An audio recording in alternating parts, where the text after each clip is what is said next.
रामं लक्ष्मणपूर्वजं रघुवरं सीतापतिं सुन्दरं काकुत्स्थं करुणार्णवं गुणनिधिं विप्रप्रियं धार्मिकं राजेन्द्रं सत्यसन्धं दशरथतनयं श्यामलं शान्तमूर्तिं वन्दे लोकाभिरामं रघुकुलतिलकं राघवं रावणारिम।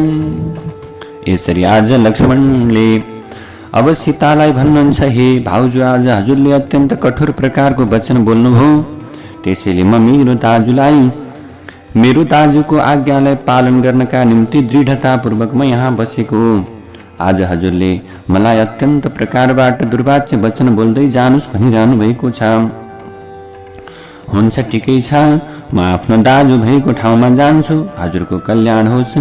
यो वनमा भएका सबै देवताले हजुरको रक्षा गरून्, किनकि यो समयमा मैले जुन अपशकुन देखिरहेको छु तिनीहरूले मलाई दुई विधामा पारिदिएका छन्।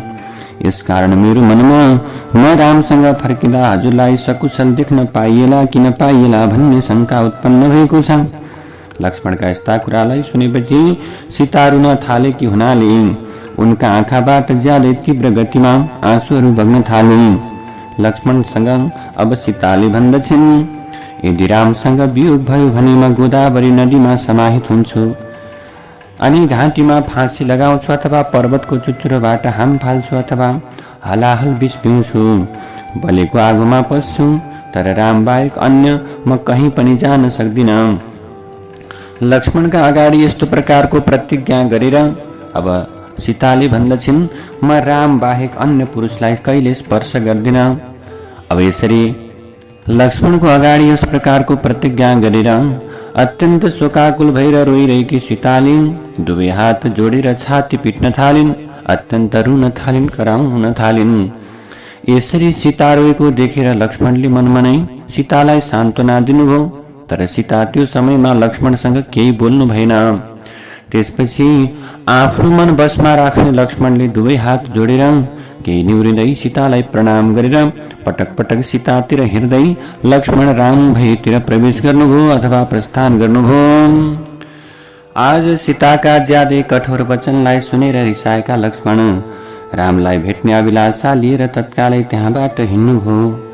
यसरी लक्ष्मण हिँडिसकेपछि रावणले अब अत्यन्त के गर्यो, रावण लङ्काबाट आएको अत्यन्त मौका पाएको हुँदा उसले सन्यासीको वेशभूषालाई धारण गरेर जोगी जस्तो बनेर आज रावण त्यो सन्यासीको भेषलाई धारण गरेर तत्कालै सीताको नजिकमा गयो।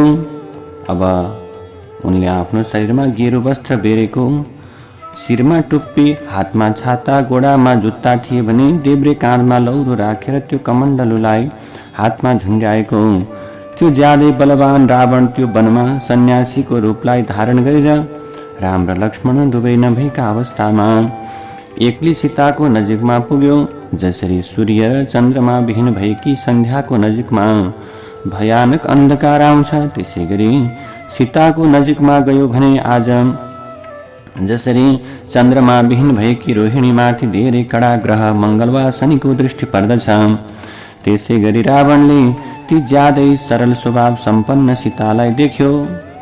अब ज्यादै पापपूर्ण विचार भएको रावण आएको देखेर जनस्थानमा भएका रुखहरू हल्लिन छाडेर पर्वत जस्तै अटल भएर हावा पनि चल्न छाड्यो।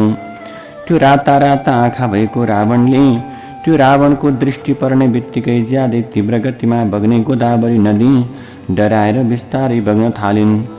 रामसँग बदला लिने अवसर खोजिरहेको त्यो रावण त्यो समयमा भिक्षुको रूपलाई धारण गरेर सीताको नजिकमा पुग्यो। त्यो समयमा सीता आफ्नो पतिको शोक र चिन्तामा डुबिरहेकी थिइन्। त्यस समयमा ज्यादै अशोभनीय रावण शोभनीय रूपलाई धारण गरेर शनि ग्रह चित्राको नजिकमा पुगे जस्तै गरी सीताको अगाडि गयो। आज सीताको अगाडि रावण पुग्यो। त्यो समयमा त्यो रावण छेस्का छुस्कीले इनारको मुख ढाके जस्तै गरी आकर्षक तरिकाले आफ्नो धेरै असभ्यतालाई छोपेर अनायास रूपमा त्यहाँ पुगिसकेपछि सीतालाई देखेर उभियो। त्यो समयमा रावणले त्यहाँ उभिएर सीतालाई हेर्न थाल्यो। आज सीता अत्यन्त सुन्दरी भएको, उनका दाँत र ओठ पनि अत्यन्त सुन्दर, अनुहार पूर्ण चन्द्र जस्तै, सीताका अनुहार पूर्ण चन्द्रमा जस्तै थियो। आज सीता चाहिँ कोटीमा बसेर शोकाकुल हुँदै आँसु बगाइरहेकी थिइन्। त्यो राक्षस ज्यादै प्रसन्न हुँदै रेशमी पिताम्बरले सुशोभित भएकी सीताको अगाडि गयो। उसलाई देख्ने बित्तिकै ऊ अत्यन्त पीडित भयो। वैदिक मन्त्रको उच्चारण गर्न थाल्यो। त्यो एकान्त ठाउँमा विनम्रतापूर्वक अब आज सीतासँग केही कुरा गर्ने प्रयास गर्न थाल्यो रावणले। सीता आफ्नो शरीरका आधारमा कमलविहीन भएकी लक्ष्मी जस्तै शोभायमान भइरहेकी थिइन्। रावणले सीताको प्रशंसा गर्दै भन्दछ, तिमी को हौ? तिम्रा मुख, आँखा, हात गोडा कमल जस्तै छन्। यसकारण तिमीले कमलले परिपूर्ण भएको सरोवर जस्तै गरी कमलको ज्यादै सुन्दर माला लगाएकी छौ।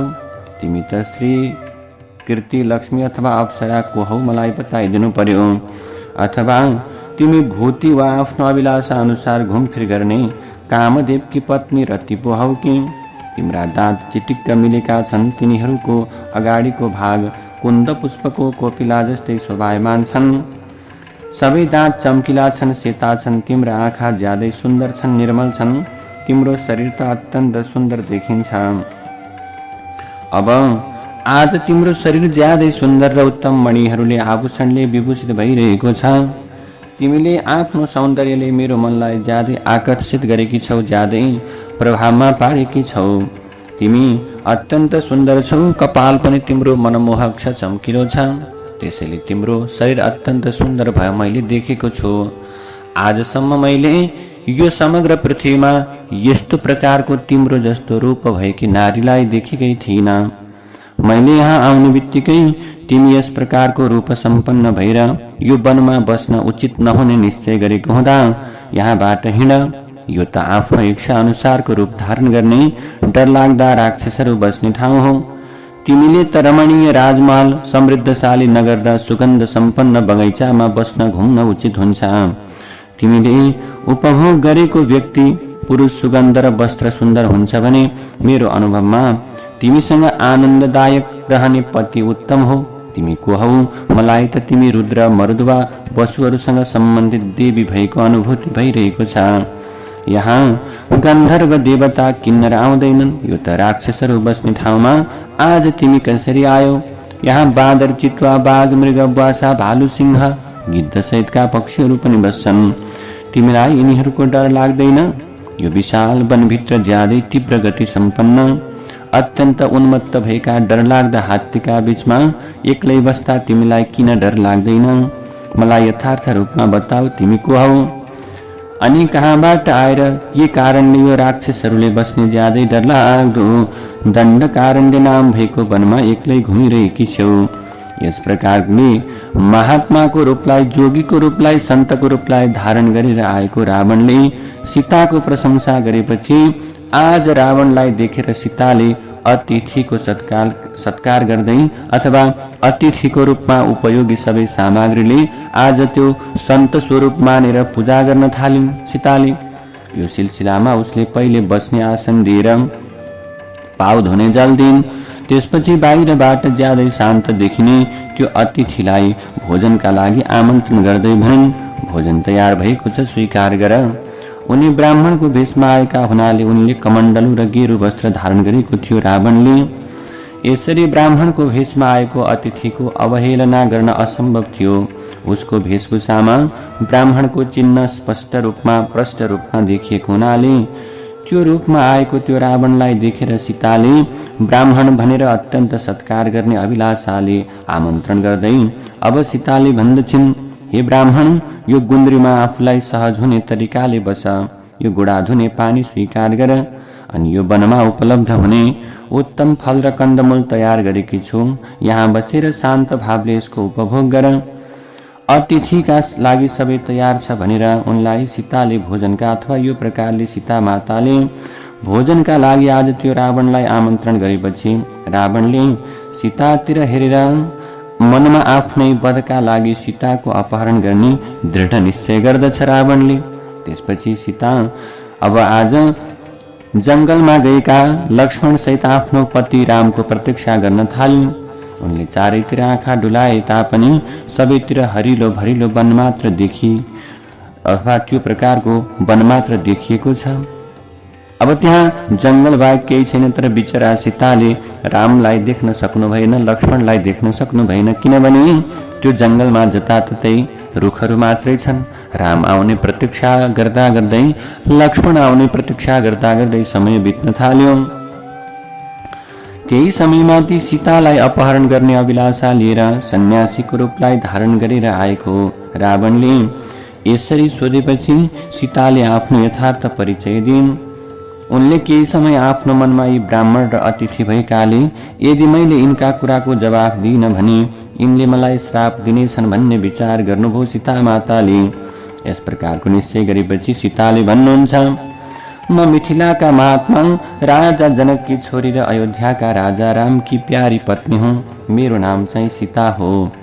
मेरो विवाह भएको 12 वर्षसम्म इच्छाको वंशका राजा दशरथको महलमा बसेर मैले आफ्नो श्रीमानसँग आफ्नो अभिलाषा अनुसार रहेँ, बसेँ अथवा त्यो प्रकारको राजमहलको सुखलाई उपभोग गरेँ। म त्यहाँ सधैँ आफ्नो इच्छा अनुसारको सुख सुविधामा रहेकी थिएँ। हाम्रो विवाह भएको 13औं वर्षको आरम्भमा राजा दशरथले आफ्ना मन्त्रीहरूसँग छलफल गरेर रामको युवराजको पदमा अभिषेक गरिदिने निश्चय गर्नुभयो। जुन समयमा रामको राज्याभिषेकका लागि आवश्यक सामग्री भेला गर्न थालेको देखेपछि मेरी सासू कैकेयीले आफ्नो पतिसँग वरदान माग्नुभयो। ती कैकेयीले मेरो ससुरालाई सत्यको शपथ खुवाएर अथवा सत्य वचन कसम खुवाएर वचनको बन्धनमा बाँधिसकेपछि आफ्नो सत्य प्रतिज्ञामा अटल रहने ती राजाले अथवा राजा दशरथसँग आज मेरी सासू आमाले 2वटा वरदान माग्नुभयो, जसमध्ये पहिलो मेरो श्रीमानलाई 14 वर्ष वनवास पठाउने र दोस्रो चाहिँ आफ्नो छोरा भरतको राज्याभिषेक गर्ने प्रसङ्ग थियो। त्यो समयमा कैकेयीले अत्यन्त जिद्दी गर्दै भन्नुभयो, यदि आज रामको राज्याभिषेक भयो भने म खान पिउन र सुत्न छाडेर आफ्नो प्राणलाई परित्याग गर्नेछु। ती कैकेयीका यस्ता प्रकारका दुष्ट कुरा सुनेर मेरो ससुराले आज सासू आमासँग भन्नुभयो, तिमीले सबै प्रकारका उत्तम वस्तुहरू ल्याऊ तर रामको राज्याभिषेकमा व्यवधान उत्पन्न नगराऊ। कैकेयीले अब दशरथका कुरा सुनेपछि ठाडै अस्वीकार गर्नुभयो। त्यो समयमा मेरो श्रीमानको उमेर 25 वर्षभन्दा धेरै भएको थियो भने म चाहिँ वनमा आउँदा मेरो उमेर 18 वर्ष थियो। राम यो समग्र जगतमा सत्यवादी, सुशील र पवित्र रूपमा प्रख्यात हुनुभएको छ भने उहाँका आँखा ठुल्ठुला र हातहरू लामा छन्। उहाँ सधैँ सबै प्राणीको कल्याण हुने कार्यमा मात्र लागिरहनु भएको हुन्छ। उहाँका पिता दशरथले आज अत्यन्त पीडित हुँदै कैकेयीको अभिलाषा पूर्ण गरिदिने सिलसिलामा रामको राज्याभिषेक गरिदिनु भएन। जुन चाहिँ समयमा राम राज्याभिषेकका लागि आफ्नो पिताको नजिकमा जानुभयो त्यो समयमा कैकेयीले मेरो श्रीमानसँग भन्नुभयो, तिम्रो पिताको आज्ञा मबाट सुन बाबु, यो शत्रुविहीन राज्य भरतलाई दिइनेछ भने तिमीले 14 वर्ष वनवासमा बस्नुपर्नेछ। यसकारण तिमीले वनमा गएर आफ्नो पिताको सत्य प्रतिज्ञा पूर्ण गर। ती कसैसँग कहिले नडराउने रामले कैकेयीका यस्ता कुरा सुनेपछि हुन्छ धेरै राम्रो भन्दै आज रामचन्द्रले के गर्नुभयो, कैकेयीका कुरालाई स्वीकार गर्नुभयो। मेरो श्रीमानले ज्यादै दृढतापूर्वक आफ्नो प्रतिज्ञा पालन गर्नुहुन्छ। रामले कसैसँग लिन नभई अरूलाई दिन मात्र जान्नु भएको छ। उहाँ सधैँ सत्य बोल्नुहुन्छ। रामका सौतेनी भाइ लक्ष्मण ज्यादै पराक्रमी भएकाले युद्धभूमिमा शत्रुहरूको संहार गर्ने सिलसिलामा लक्ष्मण रामका सहायक हुनुहुन्छ। जो देवर बाबु हुनुहुन्छ उहाँले ब्रह्मचर्य र उत्तम व्रतको नियमलाई दृढतापूर्वक पालना गर्नुहुन्छ। जुन समय राम मसँग वनमा आउन तयार हुनुभयो त्यो समयमा लक्ष्मण पनि हातमा धनुष लिएर आज रामको पछाडि पछाडि आउनु भएको हो। यसरी म र लक्ष्मण सहित रामचन्द्र मेरो श्रीमान यो दण्डकारण्य नाम भएको वनमा आएका हौं। अब उहाँ आफ्नो प्रतिज्ञामा दृढ हुनुहुन्छ। सधैँ धर्मको रक्षा गर्ने स्वभाव हुनु छ अथवा स्वभाव उहाँसँग छ। उहाँले आफ्नो शिरमा जटालाई धारण गरेर तपस्वीको भेषमा यहाँ बस्नुहुन्छ। यसरी हामीले तिनैजना कैकेयीका कारणले राज्यबाट वञ्चित भएर यो ज्यादै डरलाग्दो वनमा आफ्नो बलका आधारमा घुमिरहेका छौँ। हजुरलाई यहाँ बस्ने फुर्सद भए केही समय आनन्दले विश्राम गर्नुहोस्। अबको केही समयमा मेरो श्रीमान प्रशस्त जङ्गली फल र कन्दमूल लिएर आउनुहुनेछ। त्यसैले कन्दमूल र फल लिएर छिट्टै मेरो श्रीमान आउनुहुन्छ। अब हजुरले पनि आफ्नो नाम, गोत्र र कुलका विषयमा यथार्थ रूपमा बताउनुहोस्। किन एक्लै यो दण्डकारण्य नाम भएको वनमा घुमिरहनु भएको छ? हे सन्यासी, हे ब्राह्मण। रामकी पत्नी सीताका यस्ता कुरालाई सुनेको त्यो राक्षसको राजा रावण, जो सन्यासीको रूपलाई धारण गरेर आएको थियो, उसले ज्यादै कठोर शब्दमा जवाफ दिने सिलसिलामा भन्दछ, जसको नाम सुनेर देवता, असुर र मनुष्य सहित तीनवटै लोकहरू थर्कायमान हुन्छन्। म चाहिँ त्यही राक्षसहरूको राजा रावण हुँ। यो रेशमी साडीले शोभायमान भएको तिम्रो शरीर अत्यन्त सुनौलो छ। म तिमीलाई देखेर तिमीलाई लिनका निम्ति आएको हुनाले अहिले मैले संसार सबै बिर्सिएको छु। मैले आजसम्म कति धेरै स्त्रीहरूलाई अपहरण गरेर ल्याएको छु। तिनीहरू सबै मध्ये तिमी चाहिँ मेरी मुख्य रानी बन। मेरो राजधानीको नाम लङ्का हो भने त्यो नगर समुद्रको बीचमा एउटा पर्वतको शिखरमा बसेको छ। त्यसलाई समुद्रले चारैतिरबाट घेरेको छ। तिमी त्यहाँ बसेर मसँग अनेकौं प्रकारका वनहरूमा आनन्दले घुम्नेछौ। त्यसपछि तिम्रो मनमा यो वनवासको अथवा यो वनमा निवास गर्ने चाहना कहिले उत्पन्न हुने छैन सीता। यदि तिमी मेरी पत्नी बन्यौ भने सबै प्रकारका आभूषणले विभूषित भएका 5000 सेविकाहरूले तिम्रो सेवा गर्नेछन्। त्यो रावणका यस्ता कुरालाई सुनेपछि सीता अत्यन्त रिसाउनु भयो अनि राक्षसलाई तिरस्कार गर्दै भन्नुभयो, मेरो पति राम महान पर्वत जस्तै अटल, इन्द्र जस्तै पराक्रमी, महासागर जस्तै शान्त भएकाले, त्यो महासागर जस्तै गम्भीर भएकाले उहाँलाई कसैले पनि हलचल अथवा विचलन उत्पन्न गराउन सक्दैन। हे राक्षस, म चाहिँ आफ्नो तन, मन र प्राणले रामप्रति अत्यन्त समर्पित छु। राम सबै प्रकारका शुभ लक्षणले सम्पन्न, वरको रुख जस्तै सबैलाई आफ्नो छायामा आश्रय दिने, आफ्नो प्रतिज्ञामा अटल र सौभाग्यशाली रहने भएको हुनाले मेरो श्रीमान राम बाहेक मैले अरूलाई हेर्नै सक्दिनँ।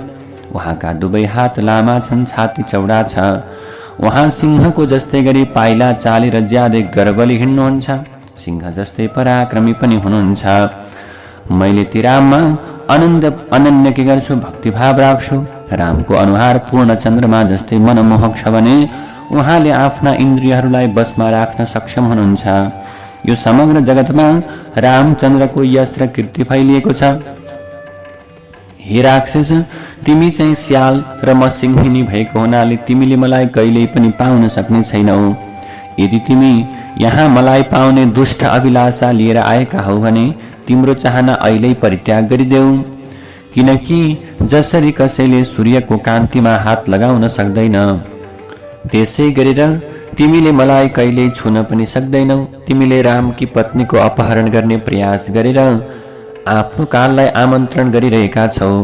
यदि तिमी रामचन्द्रकी पत्नीको अपहरण गर्ने चाहना गरेका हौ भने तिमीले बलिरहेको आगो कपडामा पोको पारेर लैजाने प्रयास गरिरहेका छौ। तिमीले रामकी पत्नी प्राप्त गर्ने इच्छाले आज फलामको ज्यादै तीखो त्रिशूलको टुप्पोमा हिँड्ने त्यो विचार गरिरहेका छौ। जसरी आज त्यो कुरा गाह्रो छ, त्यसै गरी तिमीले मलाई लैजान असम्भव छ।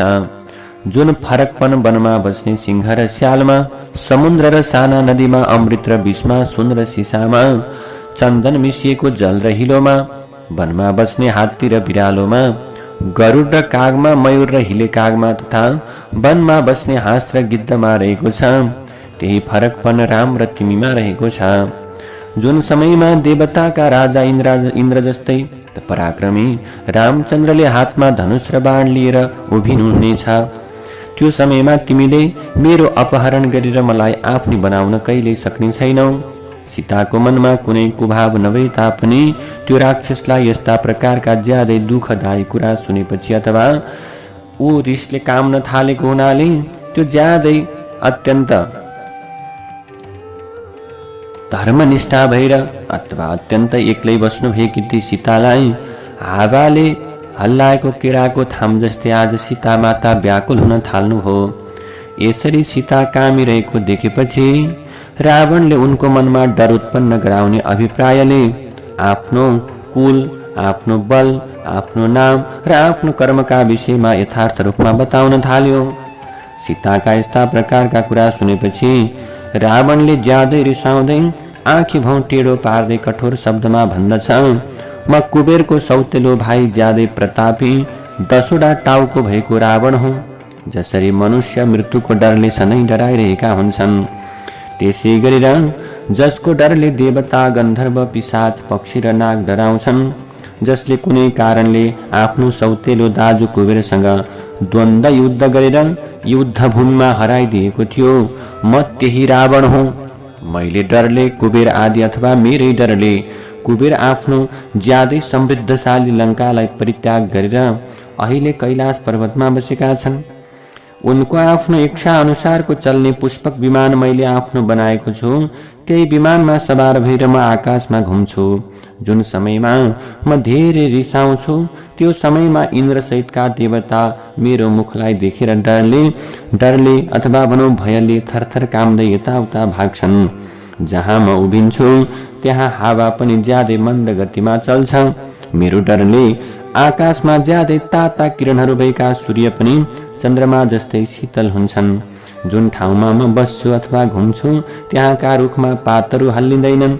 नदीको पानी पनि स्थिर हुन्छ, चञ्चल हुँदैन। समुद्रको पारिपट्टि लङ्का नाम भएको मेरो सुन्दर नगर रहेको छ।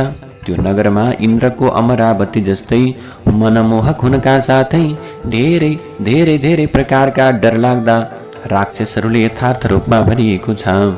त्यसको चारैतिर बनाएको सेतो पर्खालले त्यो नगरको शोभा बढाएको छ। त्यो लङ्कामा भएका हमलका दलान भुइँ लगायत सुनले बनेका छन् भने त्यसको बाहिरी ढोका लहसुनी रत्नले बनाएको छ। त्यो नगर ज्यादै रमणीय छ। त्यहाँका सडकहरू हात्ती, घोडा र रथहरूले यथार्थ रूपमा भरिएका छन्। त्यहाँ अनेकौं प्रकारका बाजाहरूको ध्वनि गुन्जिरहेको हुन्छ। सबै प्रकारका फलले परिपूर्ण भएका रुखहरूले लङ्का व्याप्त छ र अनेकौं प्रकारका बगैँचाले त्यसको शोभा बढाएका छन्। हे सीता, तिमी चाहिँ मसँग गएर त्यो नगरमा सुखपूर्वक बस। मसँग तिमी निवास गर। तिमीले त्यहाँ गइसकेपछि मनुष्य स्त्रीहरूलाई यथार्थ रूपमा बिर्सिने छेउ।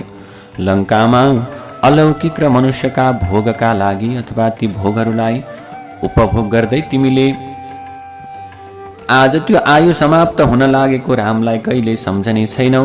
राजा दशरथले आफ्नो प्यारो छोरालाई राजा बनाएर जुन थोरै पराक्रम भएको जेठो छोरा रामलाई वनवासमा पठाइदिए, ती राज्यले विहीन बुद्धि नभएका तपस्यामा लागेका तपस्वी रामसँग बस्नुको कुनै औचित्य छैन। हेर सीता, म राक्षसहरूको अधिपति आफै तिम्रो ढोकामा आएको हुनाले तिमीले मेरो रक्षा गर, अर्थात् मलाई सहर्ष स्वीकार गर। म आज ज्यादै पीडित भइरहेको छु। तिमीले मलाई अस्वीकार गर्न उचित हुँदैन। जसरी पुरुरवालाई खुट्टाले हिर्काएकाले उर्वशी पछुताएकी थिइन्, त्यसै गरी मलाई अस्वीकार गरेर तिमीले रित्तै पठायौ भने तिमी पनि पछुताउनु पर्नेछ। युद्धमा मनुष्य जातिका अथवा मनुष्य जातिका राम मेरो एक औँला बराबर पनि नभएकाले तिम्रो भाग्यमा म आएको छु। हेर सीता, तिमीले मलाई सहर्ष स्वीकार गर। त्यो रावणका यस्ता प्रकारका कुरालाई सुनेपछि सीताका आँखा रिसले ज्यादै राता राता भएका हुनाले सीताले एकान्त ठाउँमा राक्षसको राजा रावणसँग अत्यन्त कठोर शब्दमा भन्नुभयो, कुबेरको सबै देवताले पूजा गर्छन्, तर तेरो आफूलाई उनको भाइ बताउँदै यस प्रकारको पाप कर्म गर्न आज के भएको छस्? त चाहिँ सक्षम भएको छस्, पाप कर्म गर्न तयार भएको छस्। आज जसका त जस्तो क्रूर, दुर्बुद्धि र आफ्ना इन्द्रियलाई बसमा राख्न नसक्ने राजा छन्, ती राक्षसहरू अवश्य यथार्थ रूपमा नष्ट हुनेछन्। इन्द्रकी पत्नी सचीलाई अपहरण गर्ने जीवित रहन सम्भव छ, तर रामकी पत्नीमा सीतालाई अपहरण गर्ने कोही पनि जीवित रहन सक्दैन।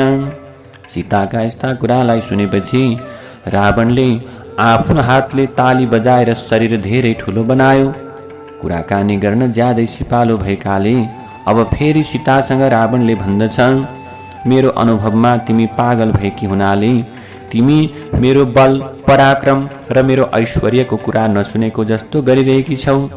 म आकाशमा उभिएर आफ्ना यी दुईवटा हातले समग्र पृथ्वीलाई उचाल्न सक्छु, समग्र समुद्रलाई पिउन सक्छु अनि युद्धमा रहेको मृत्युलाई पनि मैले मार्न सक्छु। यदि मैले चाहे भने आफ्ना तीखा बाढहरूले सूर्यलाई पनि मैले आज छेडिदिन सक्छु, पीडित बनाउन सक्छु। यो पृथ्वी लोकलाई पनि चिरिदिन सक्छु। मैले चाहिँ आफ्नो इच्छा अनुसारको रूपलाई धारण गर्न सक्ने भएकाले तिमीले मलाई हेर। यस प्रकारका कुरा गरिरहेको रावणका आँखा रिस दन्किरहेको आगो जस्तै राता भएका हुनाले रावणले तत्कालै आफ्नो यसभन्दा पहिलेको धारण गरेको जोगीको भेषलाई शान्त रूपमा परित्याग गरेर ज्यादै सहन नसकिने काल जस्तै डरलाग्दो आफ्नो यथार्थ स्वरूपलाई धारण गर्यो। त्यो समयमा रावणका सबै आँखा राता राता भएका थिए। पोलेको सुनको गहनाले विभूषित भएको थियो रावण। अत्यधिक रिसाएका हुनाले नीलो बादल जस्तै कालो देखिएको थियो। त्यो ज्यादै ठुलो शरीर भएको राक्षस सन्यासी त्यो छद्म भेष रूप धारण गरेर त्यो छद्म रूपलाई परित्याग गरेर 10वटा मुख र 20वटा हात सम्पन्न भएर रावणले सीतालाई आफ्नो पराक्रम देखाउन थाल्दछ। त्यो समयमा राक्षसको राजा रावणले आफ्नो यथार्थ स्वरूप धारण गर्दै रातो रङको कपडा लगाएर ती स्त्री रत्न सीतालाई एकटकले हेर्दै उभियो। त्यो कालो कपाल भएकी सीता वस्त्र र आभूषणले विभूषित भएर सूर्यको कान्ति जस्तै भएकी अनुभूति हुन्थ्यो। रावणले आज सीतासँग भन्दछ, यदि तिमी तीनवटै लोकमा प्रख्यात भएको पुरुषलाई आफ्नो श्रीमान बनाउन चाहन्छौ भने मेरो आश्रयमा आऊ, किनकि तिमी जस्तै सुन्दर स्त्रीका लागि नारीका लागि म मात्रै तिम्रो योग्य पति हुन सक्छु। मलाई धेरै लामो समयसम्मका लागि सहर्ष स्वीकार गर। म तिम्रा लागि ज्यादै प्रिय र प्रशंसा गर्न योग्य पति बन्नेछौ। तिमीले मनुष्य राममा भएको प्रेम भावलाई परित्याग गरिदिएर मलाई माया गर। जो राज्यबाट च्युत भएको छ, जसको राज्य छैन, जसको अभिलाषा परिपूर्ण हुन सकेन, जसको आयु सीमित छ, तिमीले त्यो रामलाई यसरी ज्यादै आसक्त हुनु, माया गर्नु, भक्ति राख्नु कुनै औचित्य छैन। हेर सीता, जो एउटी स्त्रीको कुरा सुनेर आफ्ना सबै नाता गोतालाई परित्याग गरेर यो हिंसक जन्तुहरूले यथार्थ रूपमा परिपूर्ण भएको वनमा बस्न आउँछ, त्यो महामूर्ख हो। ती सीतासँग यस्ता प्रकारका कुरा गरिसकेपछि आज वासनाले धेरै मोहित भएको त्यो ज्यादै दुष्ट आत्मा सम्पन्न रावणले आज सीता अब अत्यन्त दुष्ट भएको त्यो रावणले सीताको नजिकमा गएर बुधले आकाशमा आफ्नी माता रोहिणीलाई समाउने दुस्साहस गरे जस्तै गरी आज सीतालाई समायो। त्यो समयमा उसले आफ्नो देब्रे हातले सीताको कपाल सहित शिरमा समायो भने दाहिने हात दुवै गोडामुनि लगाएर सीतालाई उचाल्यो। त्यो समयमा ज्यादै तीखा दारा र ठुला ठुला हात सम्पन्न पर्वतको शिखर जस्तै अनुभूति हुने त्यो काल जस्तै डरलाग्दो राक्षसलाई देखेपछि वनका सबै देवता अथवा वनमा भएका सबै प्रकारका पशुपक्षीहरू जीवहरू ज्यादै भयभीत हुँदै त्यहाँबाट भागे। त्यो समयमा त्यहाँ गधाहरूले तानेको अथवा गधाहरूले तानेका अथवा गधाको जस्तै आवाज निकाल्ने रावणको त्यो विशाल सुनमय मायाबाट बनेको अलौकिक रथ देखा पर्यो। त्यहाँ रथ आइपुग्यो। यसरी त्यो रथ प्रकट हुने बित्तिकै ज्यादै ठुलो गर्जना गर्ने रावणले अत्यन्तै कठोर वचनमा सीतालाई गाली गर्दै यसभन्दा पहिले बताए जस्तै गरेर उचालेर तत्कालै रथमा राख्यो। यसरी रावणले समातिसकेपछि सीता दुःखले व्याकुल भएर वनमा धेरै टाढा गएका रामलाई हे राम हे राम हे राम भन्दै ठुलो आवाजमा आज सीता माताले पुकार गर्न थाल्नुभयो। रामाय रामभद्राय रामचन्द्राय वेधसे रघुनाथाय नाथाय सीतायाः पतये नमः।